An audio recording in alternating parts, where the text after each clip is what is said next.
Find a clever intro. We'll work on that. Rain check.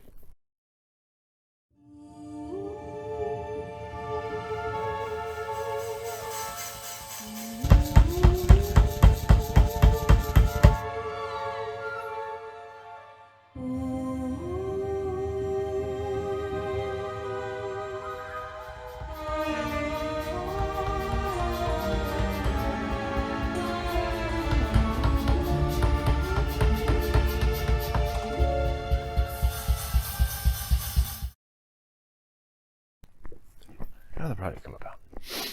This project came about as a result of some dude on the internet who wanted a sword. In the process of posting progress pictures on Reddit, of all places, of another wood sword that I'm working on, I was asked to make yet another sword out of Crucible steel, which was not fun to do the first time, and for some reason I said yes the second time. And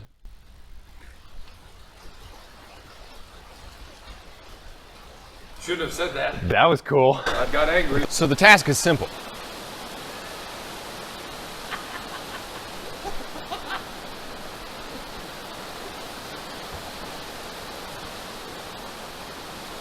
Has the side of the building come off yet?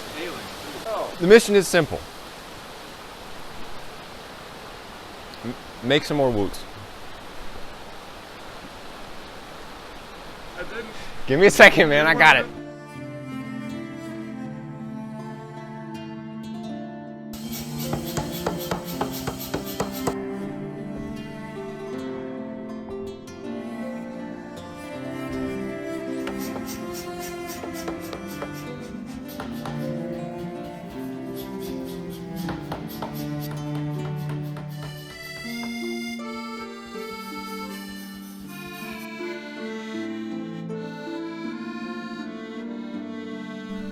I melted 4 or 5 pucks, 6 maybe. You may be wondering, why didn't we see you melt any of these pucks that you claim to have forged out? Well, the answer is simple. I broke them all. I reached out to a friend and purchased a puck with a more refined recipe that was easier to work with and more reliable. And I began forging it out. Of course I did. We cut to forging. Yeah, forging footage. Ooh. The challenges with woots are plentiful, numerous, abounding, you could say. Too many to even talk about in a single video. So I thought I'd address the main points of contention when forging out a puck of woots into a 30-inch long sword. The main one is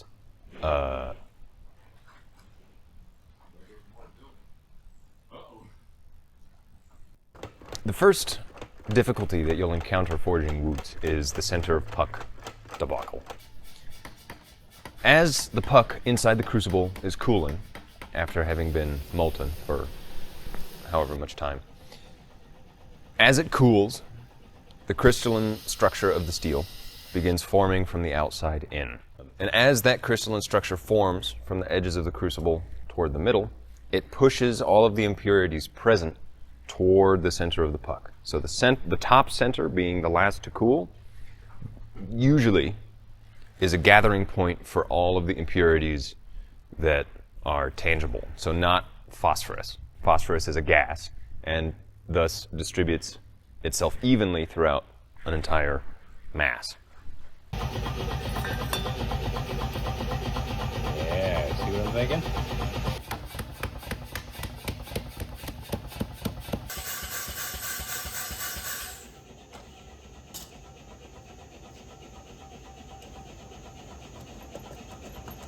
There are a couple of ways to deal with the center of puck contamination.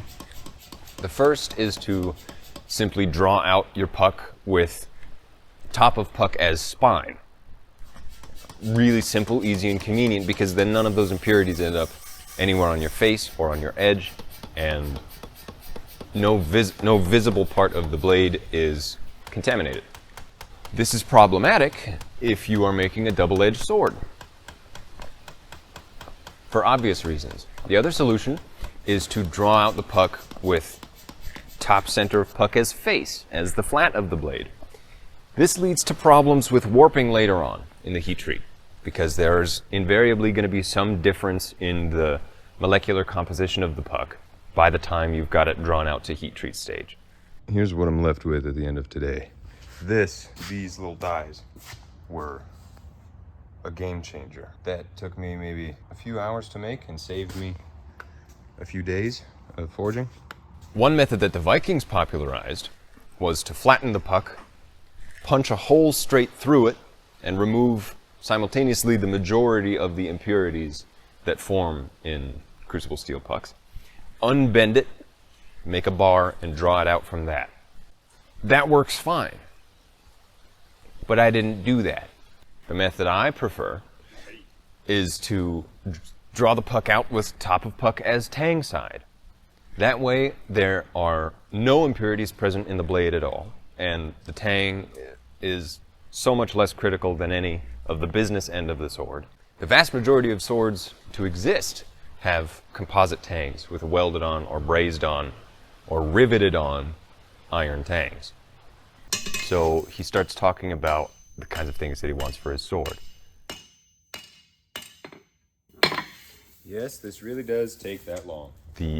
A description of a TV show character is brought up, and his entire character arc was explained to me. I asked what the relevant portions of the overarching story were to the development of him as a person, why it was significant, what it meant overall. Fuck out of my way. Whoa. I don't remember what he said, so I did more research on the character and treated it like research for any project. I started looking at historical counterparts, mythological counterparts, the kinds of things where I could draw correlations from stories that were already widely accepted as relevant, as far as metaphorical conclusions that can be drawn that ring true throughout the course of history instead of throughout the course of the last few years in the time that the TV show has come out and the books have been released, neither of which I have seen or read. So I decided not to go with a direct story column about this character.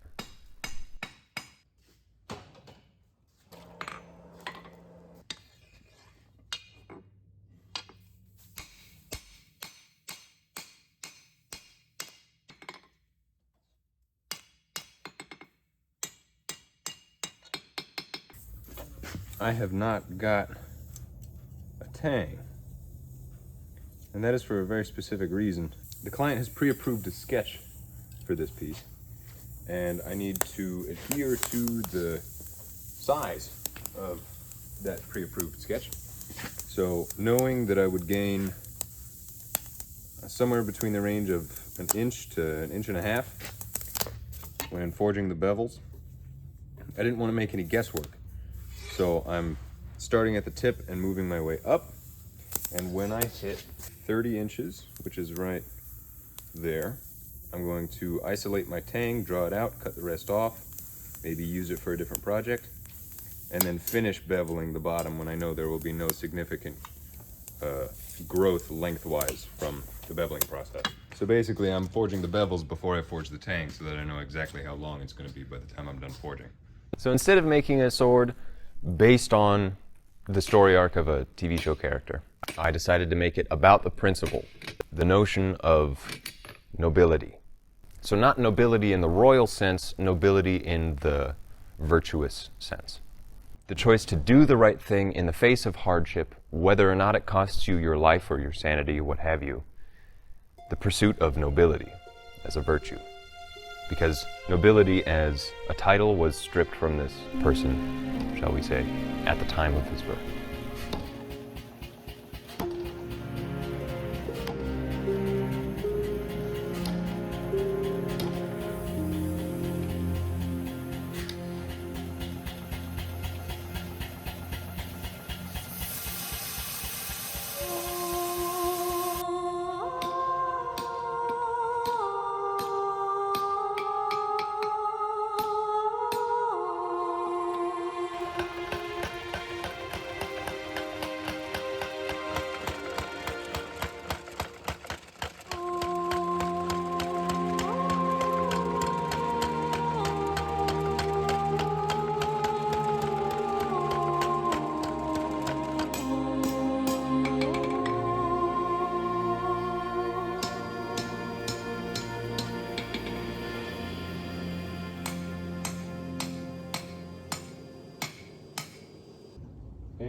Apparently you're not shitting me.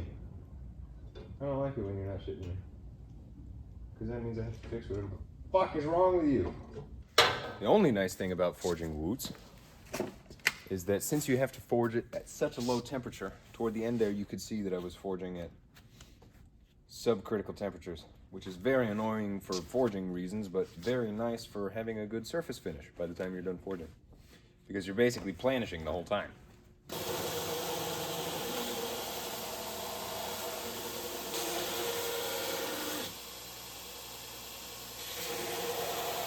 This is a completely worn 36 grit. Like there is no grit on this. And I'm using it to clear off the scale from this blade because scale is itself an abrasive. Use an old belt to clear off the scale and a new one to actually do your grinding.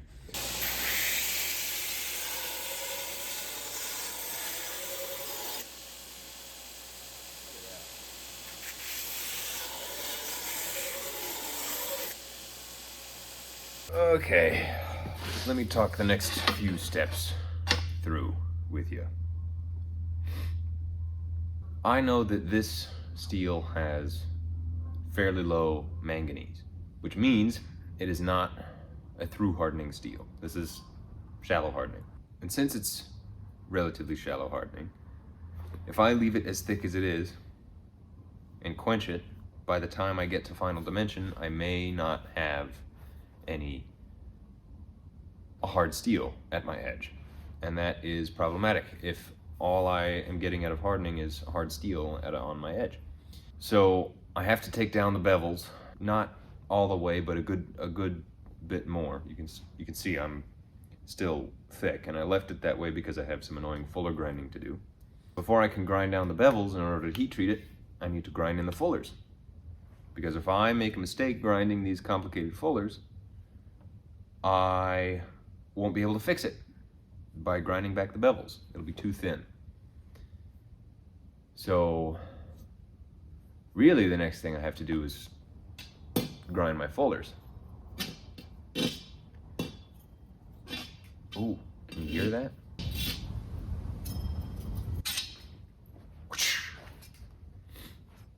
I love my job.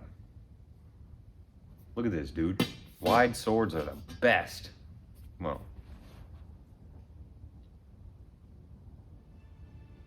no, yeah, they are. Wide swords are the fucking best.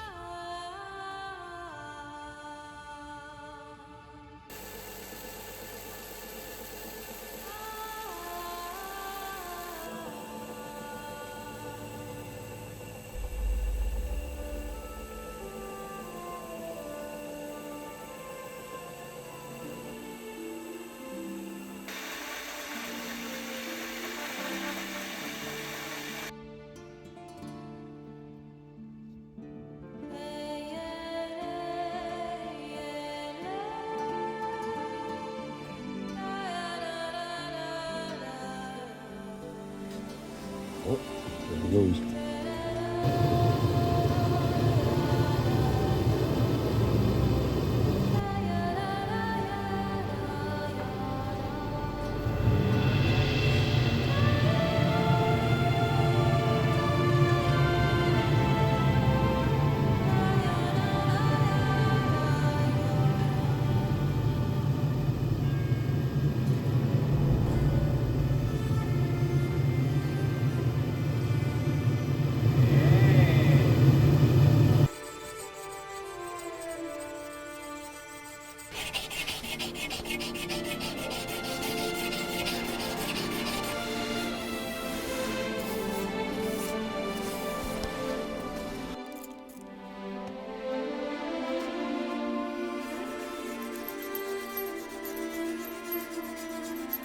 If the work is done manually. Welcome back. Fuckers and fuckettes. Who's the fuck at? What you guys doing? What do we mean? What does it look like we're doing? What does it look like I'm doing? You want to take a shot at? You want to take a shot at? Yeah, what are you doing? I'm talking about punching a guard slot versus milling a guard slot. Yeah, I'm doing like this. What am I saying? You're talking about why it's better to punch a guard slot than mill it. Because punching guard slots is better than milling guard slots because you're a bladesmith, not a machinist. Come on, learn how to use your tools. Are you a machinist? You might be a machinist. We want you to be a bladesmith and not a machinist. And yeah, see, I'm bad at this. It's hard, isn't it? Yeah, I'm really bad at this. I choose to punch the guard and pommel for two specific reasons. The first is a simple pragmatic reason, and that is that it's faster and more efficient.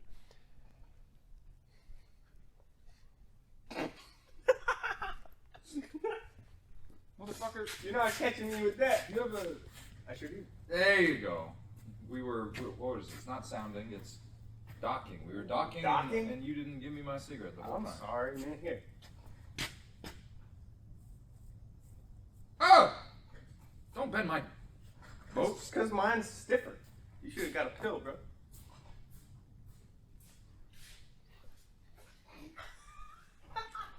All right. This is exactly the kind of shop shenanigans we need in a trailer. So anyway, You're not saving that. what do you mean we're not saving that? We're posting just that.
I choose to punch the guard slot for two specific reasons. The first being it's faster, it's easier. It demonstrates a level of proficiency in the forging process that sticking it in the mill and going like this does not.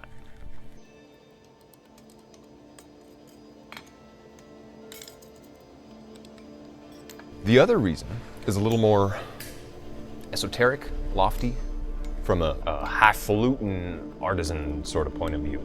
And that is that the old school traditional techniques involved in bladesmithing are what comprise the practice of bladesmithing. In the same way that if I were to approach making a Japanese sword by using a grinder and a mill and all these sorts of fancy things, I would be dishonoring the legacy that Japanese smiths have built for 1400 years. That's not to say that good work can't be done on a mill or a lathe. That's not what I'm saying. It's a different kind of craftsmanship. It is a different discipline altogether.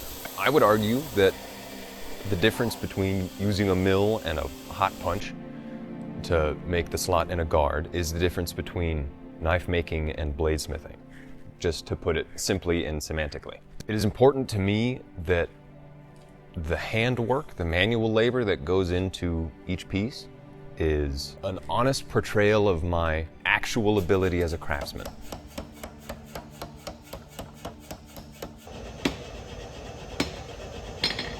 Fucking hate this thing, goddammit.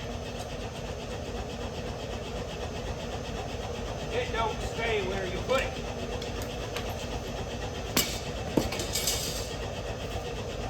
Fire! I got it.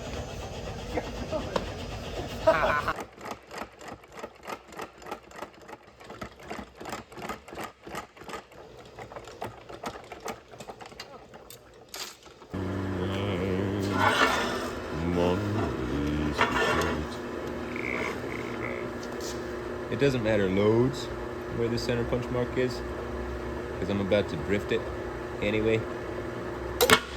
Oops.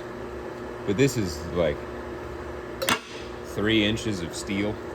I'm not punching 3 inches of steel with a 1/4 inch punch. That's fucking stupid. In the case of the pommel, you'll notice that I drilled it and then punched it. No, man. What the fuck going on? The reason for this is because traditional pommels were not punched as a solid block of steel with a 1/4 inch punch. That the metallurgy simply was not available for that. Ta-da! The traditional construction method of pommels varies a lot, and most of them were constructed out of several pieces in order to avoid the problem of having to punch a 1/4 inch hole through 3 inches of steel. That's why it heats up so fast. I don't know how to prevent that.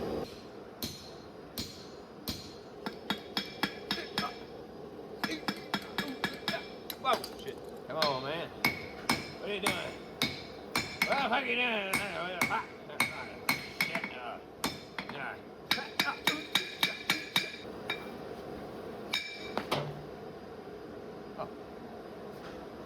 Easy.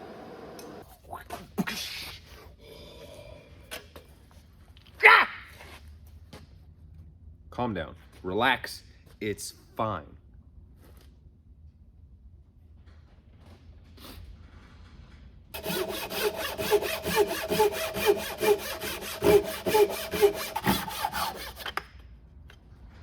This saw is really sick, by the way. It's from Temple Tools. They didn't give it to me or anything. I had to buy it. But they've got like cross-cut saws, they've got rip-cut saws, and they've got combination saws, and they've got some other shit. I don't really know, but I like this saw. Like, this is mahogany, I think. And that was swift. That was really good.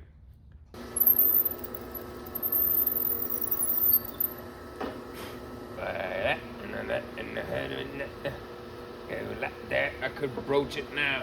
Could use a handle broach to get it done, but I want to sand it and drill press some more. Ooh, scary. Don't die. Please don't die. Don't let go of the wood and let your hands fly. Which hole? That hole. Damn, that suck. Fuck.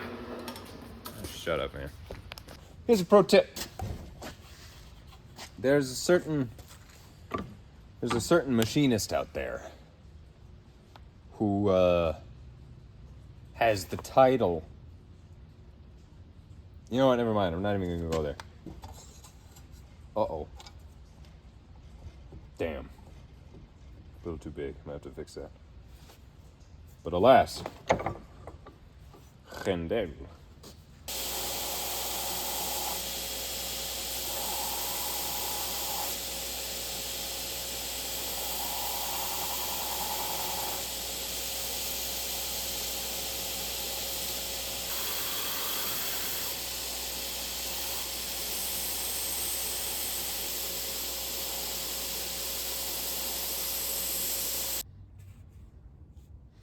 It's a shame that I'm not going to use this wood, or not going to have this wood exposed. It's going to be a leather wrapped situation, but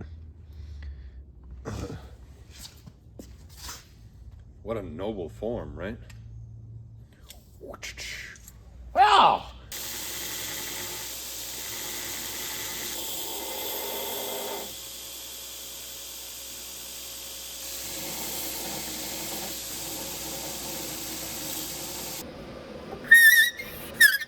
Very funny.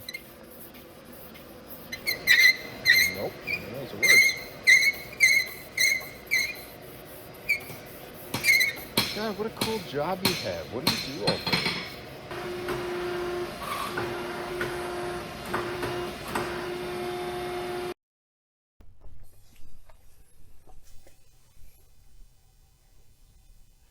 Well, what is this scene called? The rest of it. The rest of it, angle C4 in the trunk mark.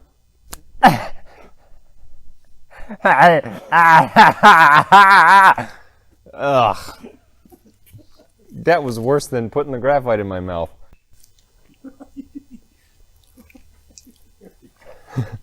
On the subject of etching, Wootz is difficult to etch. It doesn't etch cleanly with just ferric chloride, like you would etch modern Damascus. The reason for this is because what you are revealing in the etch is not alloy boundaries, but rather carbide dendrites. Ilya might disagree with you on that. He might, and I would be willing to pull out the fisticuffs.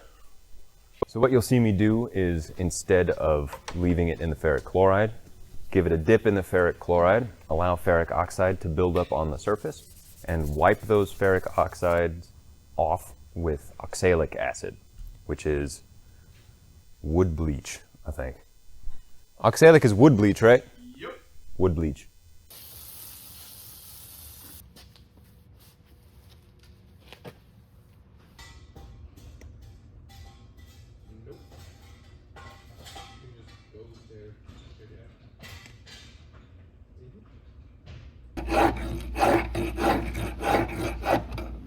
Oh, fuck.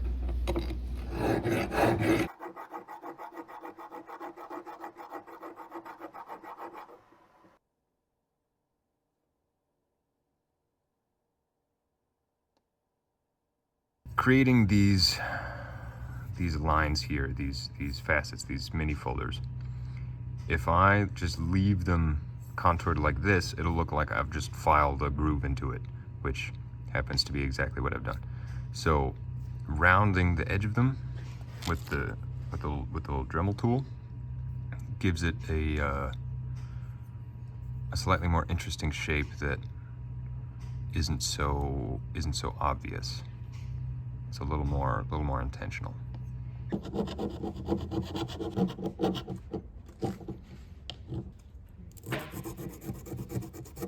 And I know you're thinking, oh boy, I wonder how long he's been sitting there with a stick, a piece of sandpaper, scrubbing on all those flutes. Now, if you really must know, 2 days. Push it all around like this.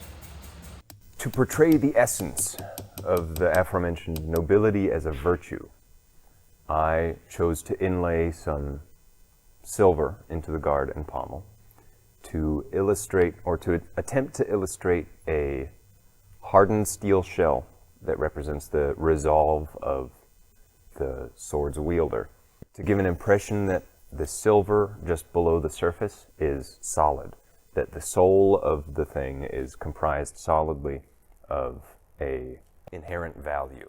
I like it a lot. To do this inlay, I carved a channel, and this is recessed inlay, which is different than raised inlay, and I will explain this. I carved a channel, and at the bottom of the channel, I carved another channel and dovetailed the bottom, thereby creating a space in which the silver could sit.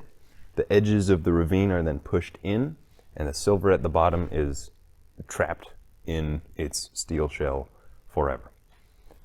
Hopefully, forever. That's about as good as I can hope for. I need to get as much pushy action as I can get, and then push the sides of the ravine down so that it locks that silver in there, never to be removed.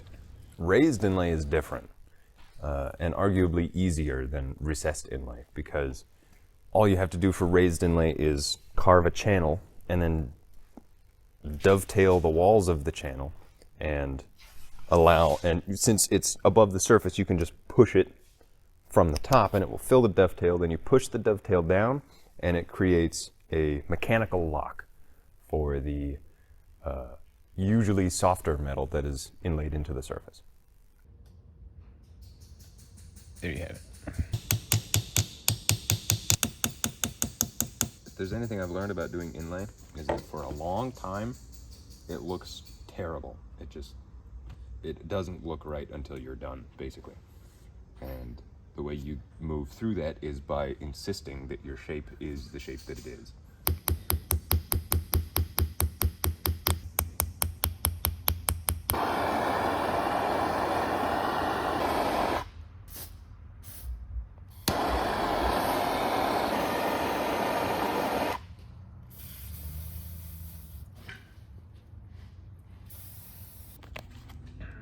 So it didn't go in particularly gracefully, but it's definitely in, and it definitely gives the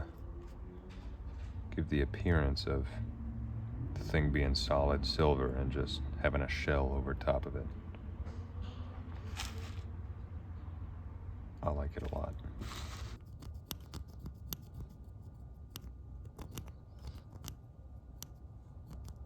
I didn't have leather that was thin enough for the handle. So this is my solution.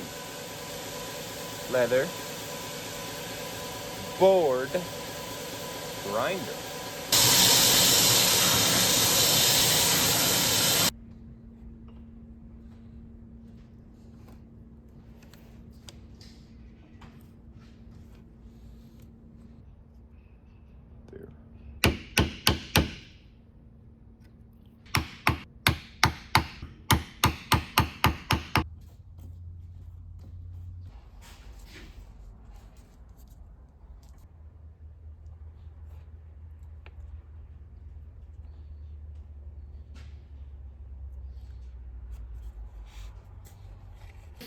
This is easily the most annoying part about doing a leather wrap, is getting all this tucked flat so that it will sit against the rest of the fittings.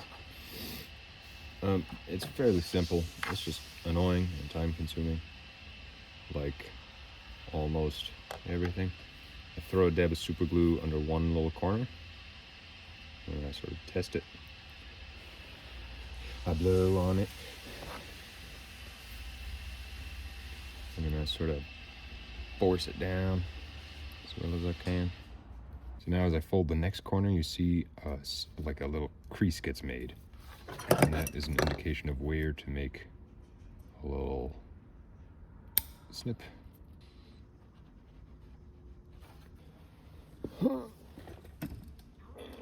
I love this part. I just love wasting all my time putting bits of cyanoacrylate on a piece of leather and then pressing on it with my whole body weight for a few moments and then coming back and doing it all again when I feel that it's dry. And there you have it. It looks kind of ugly, but it looks nice from this side. Ha ha ha ha. Just need to do this side now. $2,000 at Blake Show. Work into leather in a small circular motion until surface has even overall color.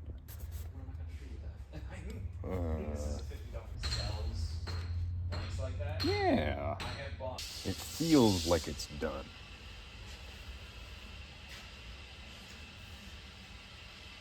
But I don't believe it for some reason.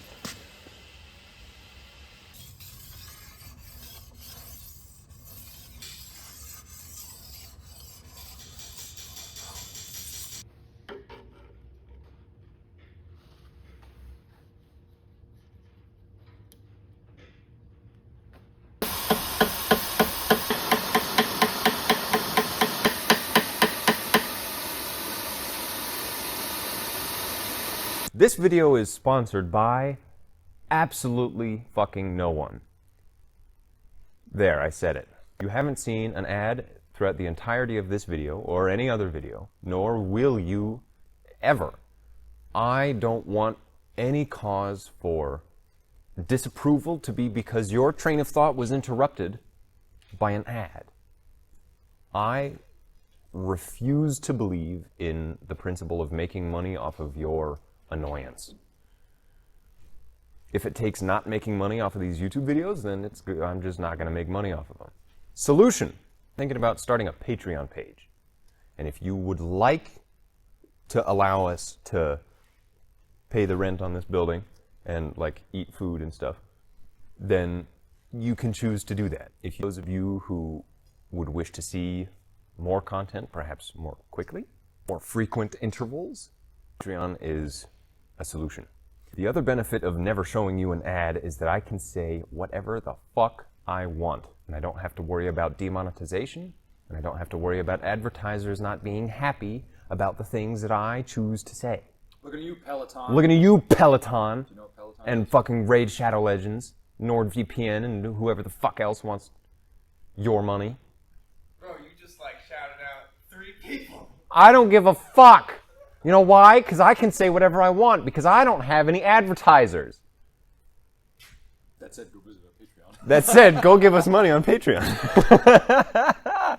But we're thinking about doing giveaways. We're thinking about doing extra content. We're thinking about maybe doing, like,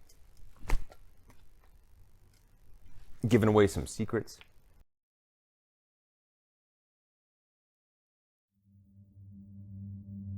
Wolves asleep amidst the trees.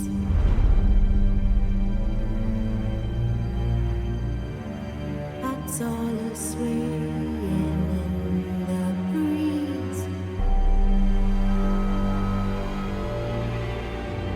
But one soul lies anxious, wide awake.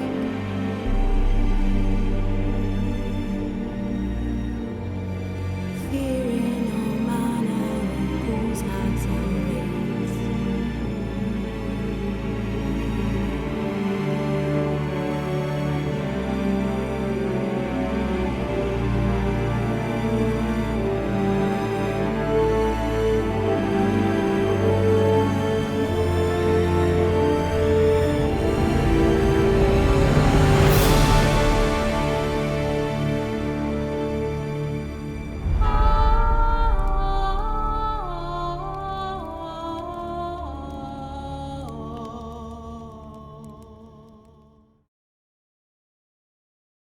This sword isn't for sale. Don't buy it. Buy a different one. Because this one's taken. This was made for a client. You can't have it. But you could be the next client. Think about that. Call today. Call today. Visit www.tinytownforge.com.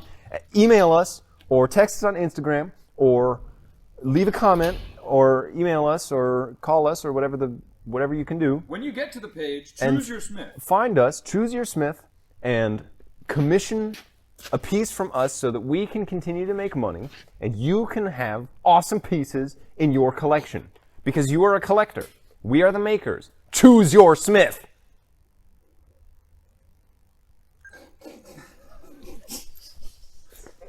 All right.